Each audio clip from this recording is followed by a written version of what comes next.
There's this phrase that you might hear in the news sometimes, the school-to-prison pipeline.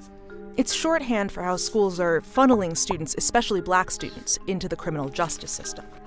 It started in the 90s when schools responded to fears about crime with zero-tolerance policies, which mandated suspensions and expulsions for certain violations.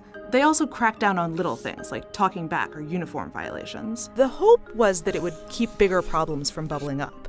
But as a result, out-of-school suspensions have doubled since the 1970s, and they keep increasing even though juvenile crime rates have now been dropping for years. Around the same time, the number of police officers stationed full-time inside schools has increased by a third between 1997 and 2007. Ostensibly, they were there to prevent mass school shootings like the one at Columbine, but they end up being a way for schools to basically outsource discipline to the police. Schools with officers have 5 times as many arrests for disorderly conduct as schools without them. Sometimes the results are shocking.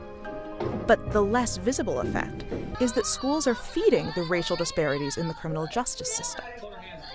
Consider the fact that schools are more likely to have an officer on their campus if the student population is more than 50% black. You might assume that that's because there's more crime at these schools, but although students at police schools are more likely to be arrested, they're not actually more likely to be charged in court for weapons, drugs, alcohol, or assault, at least according to one study. During the 2010-2011 school year, 1 in 6 public school students in the US were black, but they accounted for 1 in 3 arrests at school. Same goes for other forms of school discipline. Black students are suspended or expelled 3 times more frequently than white students. It actually begins in preschool. 18% of preschoolers are black.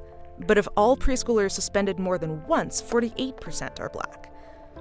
Studies show that differences in behavior can't fully account for these disparities. Black students and white students are sent to the principal's office at similar rates, but black students are more likely to end up with a serious punishment. One study found that white students are more likely to be suspended for provable offenses like smoking or vandalism.